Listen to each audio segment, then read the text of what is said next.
बिस्मिल्लाहिर्रहमानिर्रहीम। अस्सलाम वालेकुम जी। कितने दूध में कितनी सेवइयाँ डालनी हैं? 1 लीटर अगर दूध है उसमें सेवइयाँ कितनी जाएंगी और मीठा किस हिसाब से डाला जाएगा?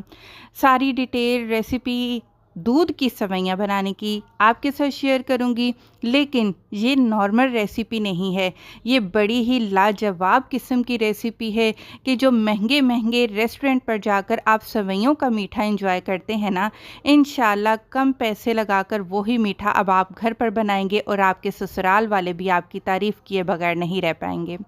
अच्छा जी, स्टेप नंबर 1 में मैंने लिया है 3 कप यानी कि 750 ml 3 पाव दूध। अच्छा जी, इस दूध में 4 खाने के चम्मच मैंने चीनी के डाल दिए हैं। 3 खाने के चम्मच मैंने यहाँ पर वनीला कस्टर्ड पाउडर का इस्तेमाल किया है। आधा कप दूध का मैंने इसमें डाल दिया। अच्छे से मिक्सिंग कर लेते हैं। अच्छा जी, दूसरी तरफ जैसे ही दूध को उबाल आ जाएगा, आपने एक हाथ से कस्टर्ड वाला दूध डालना है, दूसरे हाथ से आपने अच्छे से मिक्सिंग करते जाना है ताकि दूध में कोई भी कस्टर्ड की गिटली नहीं बने। 1 मिनट तक हम इसको गाढ़ा होने तक पकाएंगे। उसके बाद चूल्हा बंद कर देंगे और इसको रूम टेम्परेचर पर ठंडा कर लेंगे। स्टेप नंबर 2 में दोबारा मैंने 750 ml यानी कि 3 पाव यानी कि 3 कप दूध का इस्तेमाल किया है। दूध में मैंने दोबारा 4 खाने के चम्मच चीनी के शामिल कर दिए हैं। मेरे पास है रंगीन सेवइयाँ।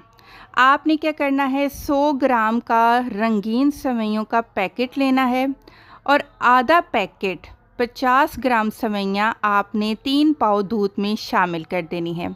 अगर टेबल स्पून से नापें तो मेरे पास ये 5 टेबल स्पून रंगीन सेवइयाँ थी जो कि 3 पाव दूध के लिए परफेक्ट होती हैं। हल्की आंच पर पकाया, सेवइयाँ पक चुकी हैं, दूध गाढ़ा हो चुका है। यहाँ पर थोड़े से बारीक कटे हुए काजू, थोड़े से बारीक कटे हुए बादाम शामिल कर दिए हैं। मज़ीद 1 मिनट तक हम इसको पका लेंगे। अच्छा जी, चूल्हा बंद करेंगे, रूम टेम्परेचर पर रखेंगे। ठंडी होने के बाद सेवइयाँ मज़ीद गाढ़ी हो जाएंगी। अब आ जाता है मेन काम। आपने क्या करना है, अपने मोहल्ले की किसी करीबी बेकरी पर जाना है और उन्हें बोलना है कि जितनी व्हिपिंग क्रीम आप एक केक पर लगाते हैं ना, आप उतनी हमें दे दीजिए। बड़ी ही सस्ती मिल जाएगी, आपको आराम से बेकरी से मिल जाएगी। अब ज़िंदगी बहुत आसान हो चुकी है, काम बेहद आसान हो चुका है। अगर आप खुद लाकर क्रीम व्हिप करेंगे तो आपको महंगी पड़ जाएगी। तो आप बेकरी से क्रीम लाइए, व्हिप की हुई क्रीम। उस क्रीम में आपने कस्टर्ड शामिल कर देना है। कस्टर्ड डालकर आपने अच्छे से बीट करना है कि दोनों चीज़ें यकजान हो जाएं, अच्छे से मिक्स हो जाएं, कुछ इस तरीके से। अच्छा जी, अब आपने क्या करना है, सेवइयाँ डाल देनी है। अच्छा, ये नहीं करिएगा कि क्रीम कस्टर्ड सेवइयाँ इकट्ठी डाल के मिक्स करेंगे। अच्छा, क्योंकि फिर सेवइयाँ टूट जाएंगी अगर आप इकट्ठी सारी चीज़ें डालेंगे। तो सारी चीज़ों को अब आपने मिक्स कर लेना है। मिक्स कर लेने के बाद अब आपने क्या करना है जी, किसी भी बाउल में इसको शिफ्ट कर देना है। इसको सर्व करने का तरीका क्या है, आपने गार्निशिंग करनी है ड्राई फ्रूट के साथ।